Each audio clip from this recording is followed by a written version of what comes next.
এ বিষয়ে 1 মিনিটে আমি বলতে চাই। 1 নম্বরে, আমরা আসার পথে, আমি আসতে অনেক আগেই আসতাম, যানজটে পড়ে আছি। তো যানজট মুক্ত বাংলাদেশ চাই। দ্বিতীয়ত, গণমাধ্যম কর্মীরা যেন আমার দেশে স্বাধীনভাবে সত্যটা উপস্থাপন করতে পারেন, সেই ব্যবস্থা আমরা চাই।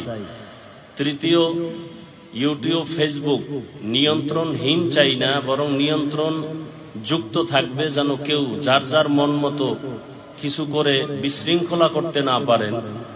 তৃতীয়ত, আমি চাই আমার প্রবাসে যে ভাই বোনেরা আছেন তারা শান্তিতে নিরাপদে জীবনযাপন করবেন এবং তাদের ফ্যামিলির যারা আমার দেশে আছেন তারাও সংখ্যামুক্তভাবে জীবনযাপন করবেন। সেই ক্ষেত্রে ব্যবস্থা নেয়ার দাবি জানাই। এবং উলামায়ে কেরামের ব্যাপারে আমি বলবো, সর্বোচ্চ সম্মানে এদেশের উলামায়ে কেরাম বাক স্বাধীনতা নিয়ে কথা বলবেন, বিচরণ করবেন। কোনো প্রচার মাধ্যমে উলামায়ে কেরামের উপরে ভিন্ন কারো নাম থাকবে না, কথা থাকবে না। উলামায়ে কেরাম সর্বোচ্চ সম্মানে থাকবেন, এই বিষয়ে আমি বলতে চাই। আল্লাহ আমাদের সবাইকে স্বাধীনভাবে সর্বোচ্চ সম্মানে শান্তির জীবন যাপন করার তৌফিক দান করেন।